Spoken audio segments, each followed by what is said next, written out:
Tiago, capítulo de número 5, nós vamos ler o verso 7.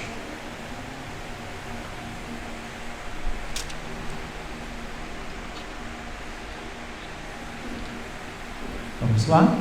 Tiago 5, 7 diz assim: Portanto, irmãos, sejam pacientes até a vinda do Senhor.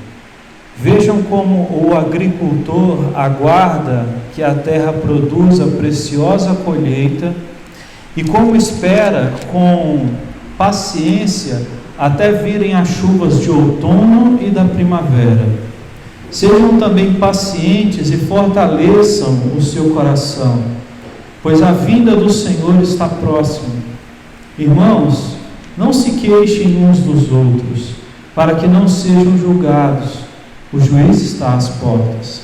Irmãos, tenham os profetas que falaram em nome do Senhor como exemplo de paciência diante do sofrimento. Como vocês sabem, nós consideramos felizes aqueles que mostraram perseverança. Vocês ouviram falar sobre a perseverança de Jó e viram o fim que o Senhor lhe proporcionou. O Senhor é cheio de compaixão e misericórdia. Sobretudo, meus irmãos, não jurem nem pelo céu, nem pela terra, nem por qualquer outra coisa. Seja o sim de vocês o sim e o não, para que não caiam em condenação. Vamos fazer uma oração então. Senhor, permita-nos hoje ouvir a sua palavra, perdoa os nossos pecados, abençoa-nos nessa noite. Ó Deus, abençoe as crianças nessa noite que aqui estão também, que vão ouvir a sua palavra ali em cima. Deus, nós te pedimos que por meio da palavra o Senhor possa se revelar a nós, aumentar a nossa fé. Ó Deus, trazer regeneração à nossa alma, trazer crescimento espiritual, porque Tu és o Senhor. Muito obrigado por tudo, por todos que estão aqui. Essa é a nossa oração, em nome de Jesus. Amém. Amém? Se tem uma palavra que está atrelada com o cristianismo, é a palavra paciência. Você vai encontrar essa palavra, então, em toda a Bíblia. A palavra paciência, ela é a ciência da paz. Ela é, no caso, então, o estudo da paz. A paz constante é a paciência, né? Então, todos nós devemos nos exercitar na paciência. E isso quem diz é o Senhor por meio de vários textos bíblicos. Aqui nós lemos em que Tiago, depois de dar uma advertência aos cristãos que eram ricos e que oprimiam os mais pobres, ele exortou e disse que isso era errado. Depois de falar sobre isso, ele vai falar sobre a paciência que nós devemos ter diante de Deus e diante das coisas que Deus vai fazer. A primeira coisa que ele usa então para nos incentivar e para nos trazer a paciência, como diz o texto, é: portanto, meus irmãos, sejam pacientes até a vinda do Senhor. Desde então que a Bíblia foi escrita, então aqui pelos apóstolos e outros homens, não é? Nós somos incentivados a esperar em Deus, porque o Senhor Jesus vai voltar por uma segunda vez e vai consumar todas as coisas. E nós estaremos no céu com o Senhor quando Ele vier pela segunda vez. Nós devemos desejar essa segunda volta de Jesus, que não vai ser uma volta carnal, Ele não vai vir no corpo físico, mas Ele vai vir, todo olho verá.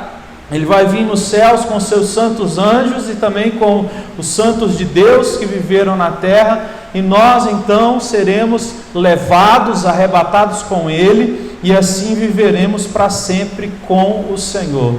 Então nós devemos ter paciência, porque a primeira coisa que nos incentiva a ter paciência é a segunda vinda de Cristo, né? Cristo não tem demorado nas suas promessas. 1 Pedro capítulo 3, verso 9 diz: não pensem que o Senhor tenha se demorado, que Ele tenha sido tardio em cumprir as suas promessas. A verdade é que Ele é longânimo, esperando que mais pessoas se arrependam, não é?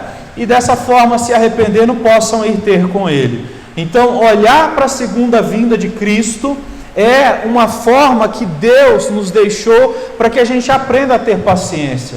Porque quando você olha para a segunda vinda de Cristo, você está olhando para algo que é espiritual. E olhando para algo que é espiritual, você não vai se deixar encher pelas ansiedades dessa terra. E é bom que se diga que ansiedade é pecado. Ansiedade pode virar doença para ser tratada pelos médicos, mas na primeira situação, ansiedade é pecado. A Bíblia diz que nós não devemos andar ansiosos por coisa alguma. Então o Senhor nos ensina a ter paciência, olhando para o quê? Para o céu, e sabendo que Ele voltará. Isso os cristãos faziam. Os primeiros cristãos que existiram na terra, logo depois que Jesus morreu e ressuscitou, eles ficavam olhando para a segunda vinda de Cristo e desejando ela. Essa é uma forma de o nosso coração obter paciência diante dos desgastes da vida, diante dos sofrimentos. Aqui o prólogo diz, paciência diante dos sofrimentos. Então, essa é uma forma que Deus nos dá para vencer a impaciência. A impaciência junto com a ansiedade é um pecado contra Deus. A impaciência, na verdade, ela é ingratidão. Porque é como se nós não estivéssemos vivendo as boas coisas de Deus, não estivéssemos vivendo as promessas de Deus, o tempo de Deus. É como se Deus estivesse errando e por isso nós estamos impacientes, querendo alguma coisa, e Deus está errando, sendo tardio. Mas como eu disse, Deus não tarda, porque Ele é longânimo. Na verdade, Deus é bom e Ele estende o seu tempo para que nesse tempo estendido, então, as pessoas possam se arrepender.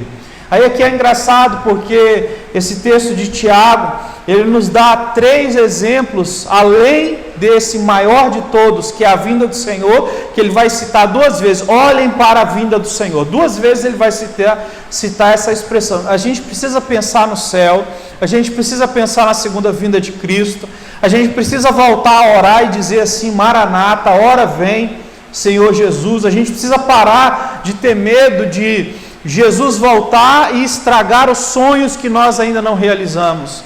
Jesus deve ser o maior sonho, a volta dele deve ser o maior desejo da nossa alma, porque com ele está todas as coisas, e ali nele toda a riqueza habita, e certamente nós seremos abençoados.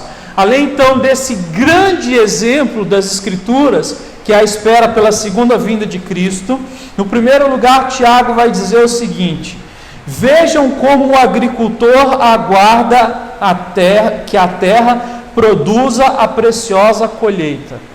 Aqui Tiago também vai usar o exemplo de um agricultor e vai dizer como ele aguarda com paciência que a colheita aconteça. Ele vai dizer: o agricultor aguarda com paciência as chuvas de outono e as chuvas de primavera. Lá na Palestina, lá em Israel, as chuvas de outono elas acontecem mais ou menos em outubro, e as chuvas de primavera acontecem mais ou menos em março. Então, esses homens que vivem do plantio, eles esperavam primeiro uma chuva que vinha em outubro, e eles tinham que esperar que essa chuva viesse. E depois dessa chuva, eles esperavam até março, até que essa chuva viesse também. Então aqui Tiago está usando para nós um exemplo, de alguém que tem que esperar. E essa com certeza é a profissão mais antiga do mundo, que no caso é a agricultura, o plantio.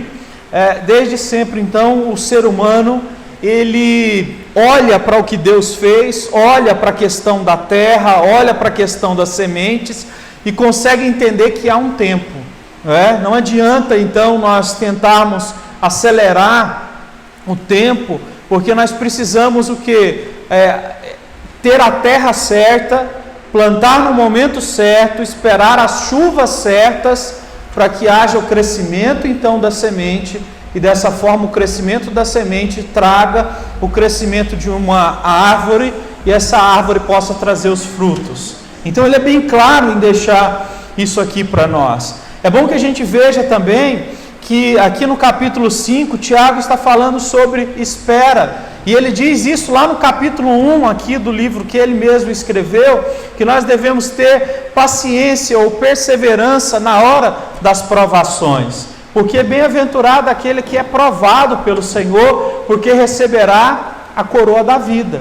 Então isso é uma coisa maravilhosa. Então, olha, um segundo exemplo que você sempre deve pensar quando estiver sendo dominado pela impaciência pela ansiedade, pelas preocupações, é que o agricultor, ele não tem essa, como é que eu posso dizer? Ele não tem essa regalia de se espernear para que as chuvas venham antes. Há um tempo certo, então, para a chuva vir. As primeiras chuvas vêm para eles lá em Israel em outubro e as segundas vêm em março. Então, você e eu temos este exemplo para que nós possamos o quê? Confiar e descansar no Senhor. Sabe o que a gente precisa aprender? A gente precisa aprender exatamente isso que eu citei no começo.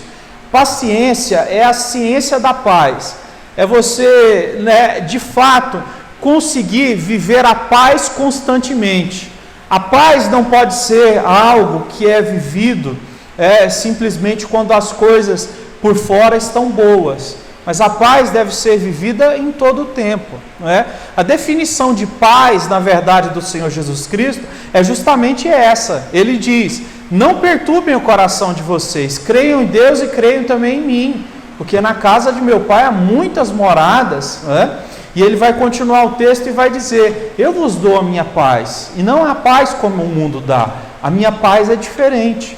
Então, o que de fato é paz para Deus é o que? É tranquilidade no momento das provações. A gente encontra isso em toda a Escritura.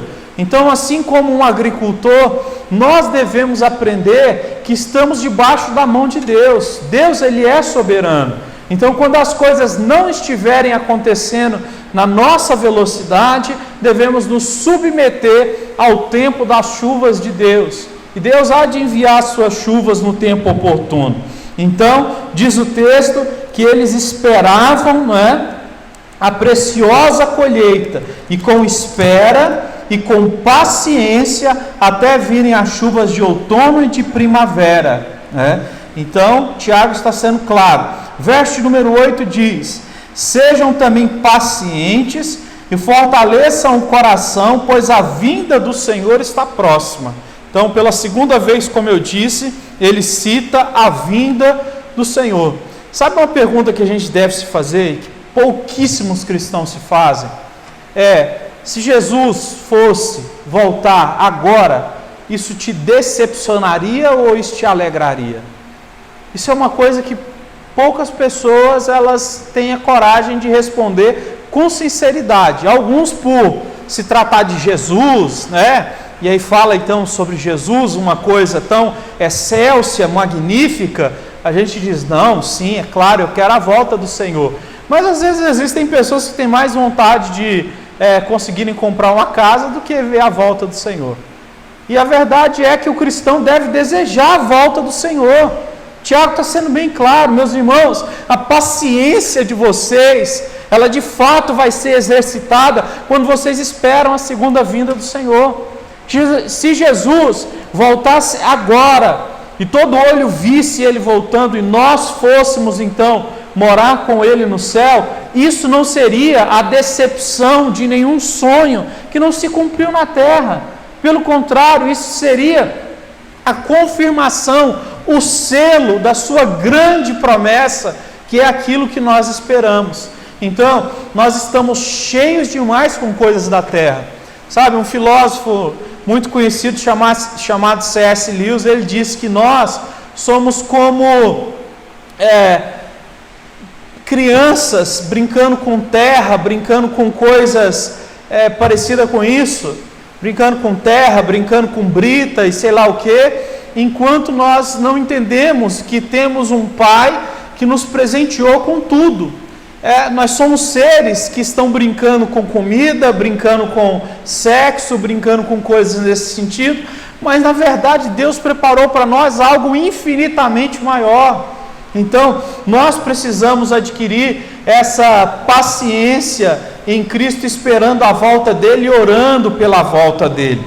No verso de número 4, verso de número 9, ele diz o seguinte: irmãos, não se queixem uns dos outros, para que não sejam julgados, o juiz está às portas. Esse verso aqui, ele meio que parece que está fora de contexto, porque ele está falando sobre paciência na hora do sofrimento, Ele cita primeiro o exemplo de você o quê? Esperar a vinda de Cristo. Depois ele fala da paciência que o lavrador tem, né? Em arar a terra, plantar a semente na terra certa e tudo mais, esperar a chuva, a primeira chuva, a segunda chuva, esperar o crescimento e tudo mais, para depois vir a colheita. E aí do nada ele vai e introduz uma palavra dessa: irmãos, não se queixem uns dos outros para que não sejam julgados.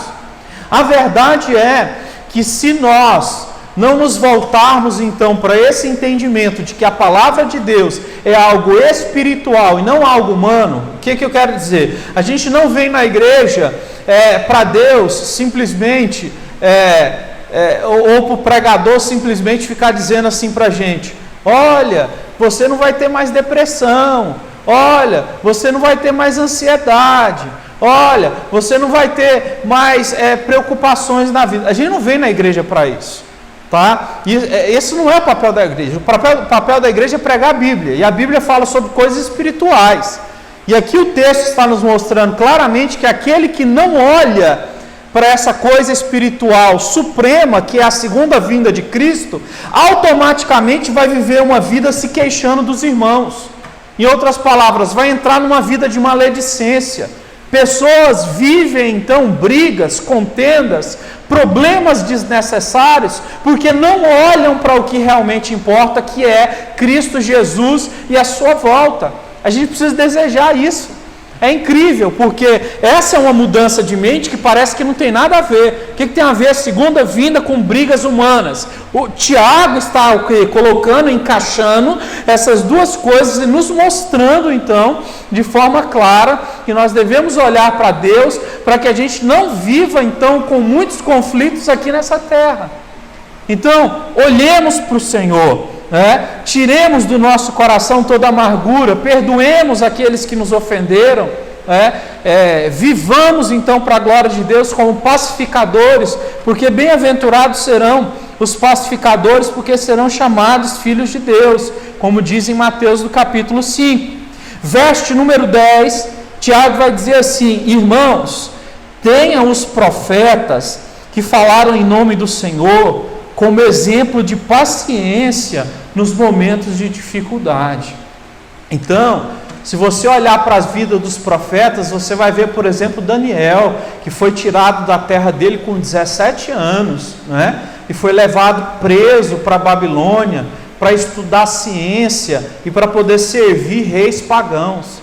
E lá na Babilônia, esse profeta, ele não se desapegou de Deus, ele não se esqueceu do Senhor nosso Deus Todo-Poderoso, e ali ele alcançou uma posição onde o Senhor trouxe a ele honra, e ele foi governador de províncias, Então, por paciência, o Senhor trouxe aquilo a ele. Os profetas, eles viveram tempos de felicidade e tempos de tristeza, E a gente precisa entender isso. Então, a verdade é que a nossa paciência precisa estar mais voltada para as questões bíblicas, Romanos capítulo 13 diz que o Antigo Testamento ele foi escrito para que a gente possa olhar para aquelas figuras, para aqueles homens que viveram lá, capítulo 13, verso 1 e 2, e pegar aqueles exemplos para nós. E aqui Tiago está dizendo como a gente pega esses exemplos.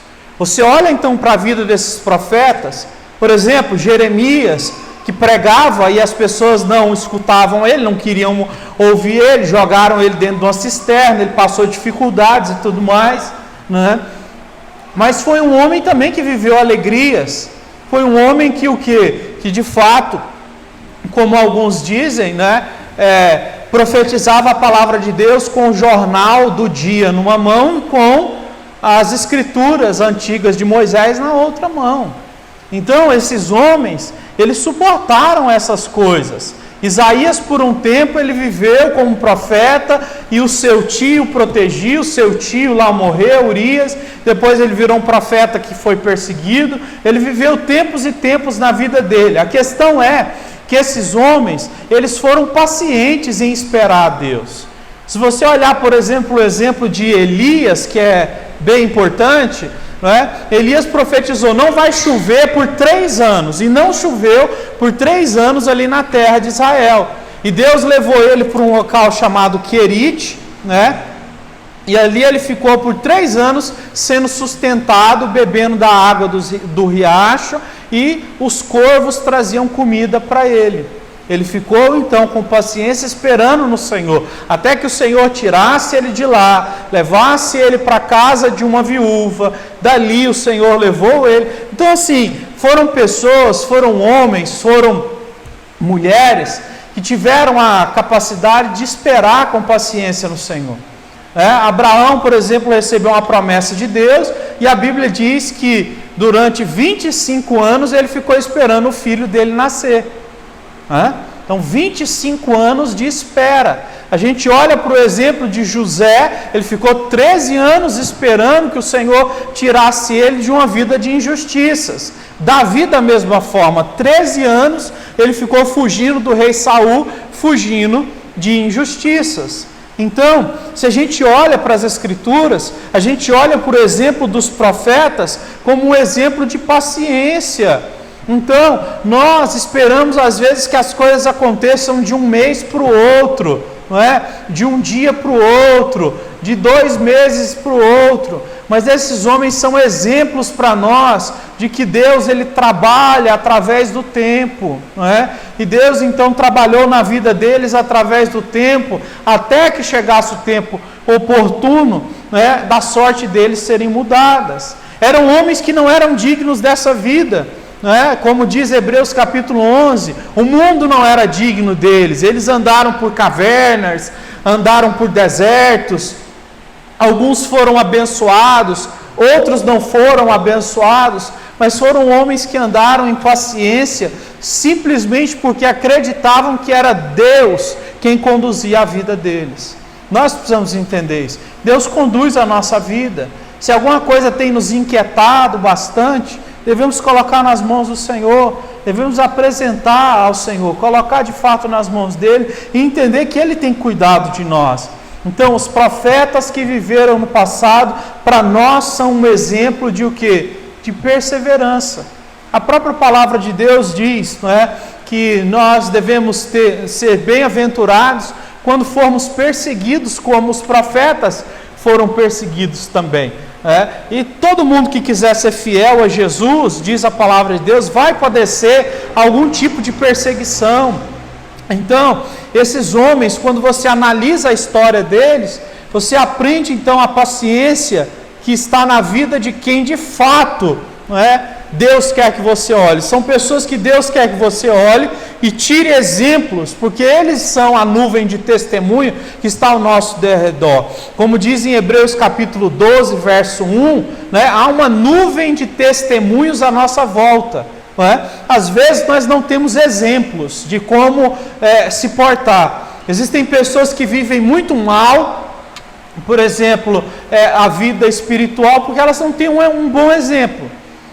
Outros vivem muito mal a família, porque não tem bons exemplos familiares. Outros vivem muito mal financeiramente, porque não tem bons exemplos financeiros de como se portar, de como proceder. A Bíblia está dizendo que nós temos uma nuvem de testemunhas, de pessoas que nós podemos olhar e o quê? E enxergar como nós devemos viver. Então esses caras que a gente lê na Bíblia, não é? Que você pega o Antigo Testamento e olha as orações de Davi nos Salmos, olha a história dele, é para a gente olhar e é para a gente seguir. Eles são os heróis da fé. Os heróis que o quê? Que são exemplos para nós, não é? Cristo é o exemplo máximo, mas essas pessoas são o quê? Exemplos para nós, como Tiago diz, como o autor de Hebreus diz, e isso é uma coisa muito boa. Então a gente precisa parar para pensar sobre isso, não é? Por exemplo, então, essa falta de identidade, de exemplos, de boas coisas à nossa volta, é a reclamação da maioria das pessoas. As pessoas estão reclamando que não sabem como fazer alguma coisa porque ninguém as ensinou, não é? E as pessoas que querem ensinar, às vezes cobram muito caro para ensinar. Então o que acontece? Nós temos na palavra de Deus o exemplo de que na questão espiritual, na questão da fé, na questão da impaciência, na questão de você ser paciente nos momentos difíceis, você olha para a vida dessas pessoas e você obtém então grande esperança. Ele vai usar o último exemplo aqui, que ele vai personificar o exemplo, que é o que a gente conhece, que virou até um ditado popular, que é a paciência de Jó, né? Veja bem o que está escrito aí, versículo de número 11. Como vocês sabem, nós consideramos felizes aqueles que mostram perseverança. A perseverança é um fruto da paciência. Quando você exerce a paciência, certo? Você adquire perseverança, ok? Então, só é perseverante quem de fato exerceu a paciência. É assim que funciona, não é? E isso é um fruto de Deus, fruto do Espírito que Deus nos dá. Então, como eu estava dizendo, como vocês sabem, nós consideramos felizes aqueles que mostram perseverança. Vocês ouviram falar sobre a perseverança de Jó e viram o final que Deus o proporcionou. Aqui agora ele vai personificar em uma pessoa. E aí eu quero lembrar você algumas coisas. A gente até cantou uma música sobre Jó, mas eu quero te lembrar de algumas coisas que Jó passou. Jó, ele era um homem justo e íntegro. Ele era o homem mais rico do Oriente Médio naqueles dias. Ele tinha 10 filhos, ele era casado, e era muito rico, e era muito temente a Deus. Nada do que ele tinha nessa vida tirou o temor dele a Deus. O texto diz que ele era tão temente ao Senhor, que quando os filhos dele estavam jantando lá na casa deles, lá reuniam os irmãos para comer, Jó estava na casa dele oferecendo sacrifícios a Deus. Naquela época se fazia isso antes de Jesus, as pessoas sacrificavam animais para pedir perdão. Ele estava na casa dele sacrificando animais, pedindo: Senhor, perdoe se algum filho meu está pecando lá. Eu não sei o que está acontecendo, mas se estiver pecando, já vai perdoando aí. Então ele era um homem que é bem sistemático, né, nesse sentido, um homem bem rigoroso com relação às questões envolvendo a fé. Até que um dia permitiu o Senhor que Jó fosse tocado. E no mesmo dia Jó recebeu a notícia de que os filhos dele estavam reunidos e soprou-se um vento muito forte e a casa caiu e ele perdeu 10 filhos. 10 filhos que estavam reunidos numa casa, houve um desmoronamento e aqueles 10 filhos morreram. No mesmo dia, Jó recebeu a notícia de que ele tinha perdido todos os animais que ele possuía. Era um homem que possuía muitos animais, ovelhas, bois e por aí mais, porque também houve tempestade, houveram raios que caíram e mataram esses animais. Nesse mesmo dia, Jó recebeu a notícia de que os servos dele tinham morrido também. As pessoas que trabalhavam para Jó, elas também se perderam nas tragédias naturais que aconteceram. E nesse processo todo, Jó ainda ficou doente. E a Bíblia diz que o corpo dele se encheu de chagas, a ponto dele ficar dentro de um buraco cheio de cinzas, porque a pele dele ela ia apodrecendo e o cheiro era insuportável, diz as Escrituras. Ele ficava então num buraco cheio de cinzas, porque as cinzas ajudavam a amenizar quem chegava perto, de não sentir o cheiro da carne dele apodrecendo, e ele ficava com um caco de telha rapando a pele dele, que ia se diluindo, como uma lepra que vai acabando com a pele. Assim ficou Jó. Ele perdeu tudo. Esse homem tinha tudo e ele perdeu tudo. A própria mulher dele virou e disse: Jó, abandona o seu Deus e morre. E Jó, ele vai dizer, se eu não me engano, no capítulo 13, ele diz assim: ainda que Deus me mate, eu glorificarei o nome dele. Em outra passagem que ele vai dizer assim, ainda que a minha carne toda apodreça, nos meus ossos eu verei a Deus. Ele vai dizer assim: olha, ainda que uma árvore seja cortada, uma referência a ele mesmo, ainda que uma árvore seja cortada, ainda que Deus tenha me cortado da sua presença, ao cheiro das águas essa árvore pode reviver. Então, ao cheiro, se Deus escolher chegar um pouquinho perto de mim, a minha vida pode ser restaurada. Então, nós conhecemos Jó pela sua paciência, porque a sua mulher pediu a sua morte, assim, pediu que ele entregasse a sua vida e desistisse de tudo. Ele tinha 3 amigos também que questionavam ele, dizendo que Deus não fez isso com ele em vão, que ele tinha pecado, mas Jó não tinha pecado contra Deus. E ele viveu então períodos de muito sofrimento, mas em todo esse tempo ele adorou o Senhor. Uma passagem conhecida que diz no capítulo 3 de Jó, nu eu saí do ventre da minha mãe, e se Deus quiser eu volto nu também. Se Deus quiser me matar assim, Ele mata. Deus, Ele é soberano, Ele controla a minha vida. A paciência de Jó é conhecida porque no tempo do sofrimento, ao invés de murmurar e desistir da fé, a fé dele se aproximou ainda mais do Senhor. Ele teve questionamentos. Ele ficou por algum tempo também questionando. Por 13 vezes no livro de Jó, você vai olhar a palavra por quê. Jó perguntando a Deus, por que, Senhor? E por 35 vezes você tem a expressão da falta de entendimento de Jó, do porquê que aquilo estava acontecendo com ele. Então ele mostrou que ele estava perplexo, ele mostrou que não entendia o porquê daquela dor, ele não entendia o porquê daquele sofrimento, mas ele ficou firme na fé, ele ficou firme no Senhor, ele não desistiu mesmo com todas essas lutas.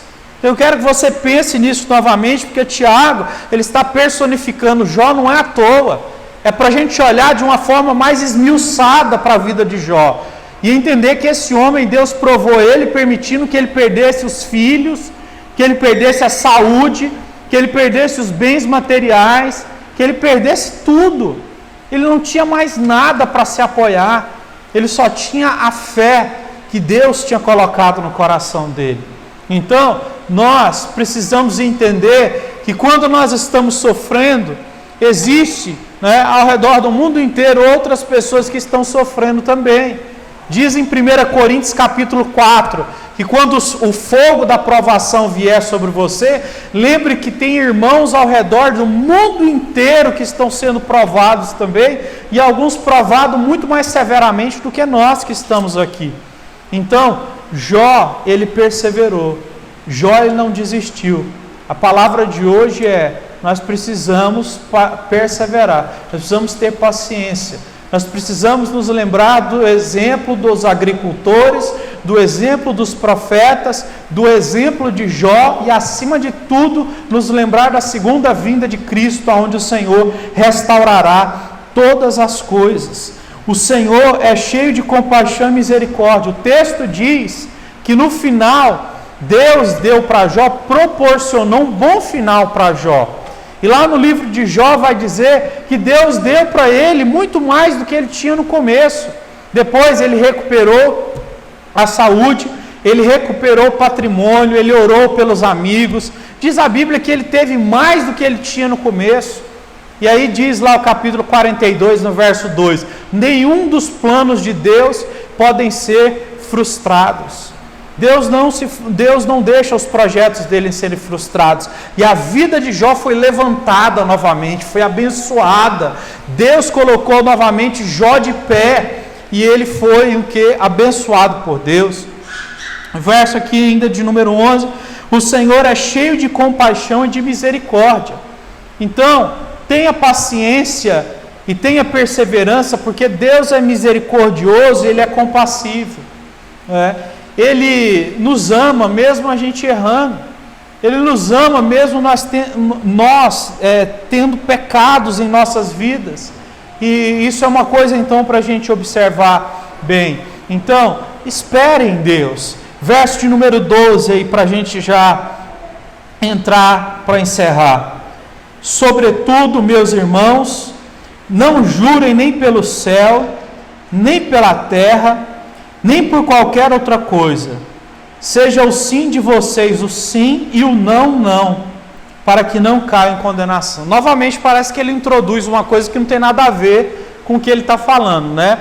Mas esse texto aqui não está dizendo, por exemplo, que você é proibido de jurar na frente de um juiz, se você tiver que prestar um depoimento, né? Ou que você não pode fazer um juramento pela profissão que você tem quando você vai se formar. Nós podemos fazer esse tipo de juramento diante de um juiz, de falar a verdade, e somente a verdade e tudo mais, né?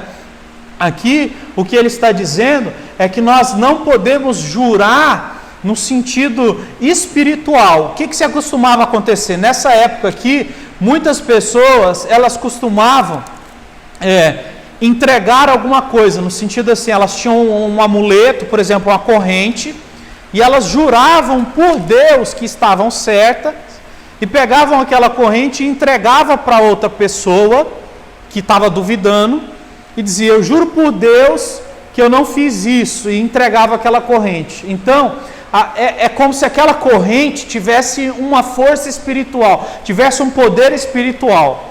Aqui, Tiago vai dizer, não façam isso. Vocês não podem jurar de forma espiritual. No sentido de que, quando a gente fizer alguma coisa, não é, e alguém estiver duvidando de nós, você não pode espiritualmente jurar no sentido de colocar Deus ali naquela situação. Mas é óbvio que você pode sim, né, fazer juramentos como eu estou citando, mas não use o nome de Deus de forma precipitada, porque a Bíblia diz que nós devemos ser pacientes, nós devemos ter moderação. Quando entrarmos na presença do Senhor, devemos ter calma, devemos ter os dois pés atrás. Então, quando você disser não, é não. Quando você disser sim, é sim. Então, aqui ele está nos ensinando a valorizar, não é, as palavras que nós falamos, para que elas voltem a ter peso. Quando nós falamos a verdade, o nosso sim é o sim, ele é suficiente. E o nosso não é um não, é suficiente. Nós não precisamos jurar, então, pelos céus ou pelo grande rei, como Jesus vai dizer lá no capítulo 5 de Mateus. Nós simplesmente, né, empenhamos a nossa palavra. Empenhe a sua palavra. Então aqui ele está dizendo isso, que nós devemos empenhar a nossa palavra. A nossa fé deve estar de pé e nós devemos continuar crendo nesse Deus todo-poderoso, que é compassivo, que é misericordioso. Esse Deus que o quê? Que nos abençoa não porque nós fazemos sacrifícios, não é? Sacrifícios de juramento, porque aqui o juramento era uma espécie de sacrifício. A gente não faz isso. O nosso sim é um sim e o nosso não é um não. Então, a mensagem de hoje é: espere no Senhor, descanse o seu coração no Senhor, tenha paciência quanto às coisas que ainda vão acontecer na sua vida e na vida da sua família. Tenha perseverança em continuar seguindo adiante, sendo forte em seguir adiante em direção aos objetivos que Deus colocou para que você siga, porque é isso que Tiago nos ensina aqui nessa noite por meio da sua carta. Você pode se colocar de pé para nós fazermos uma oração, então? O ensino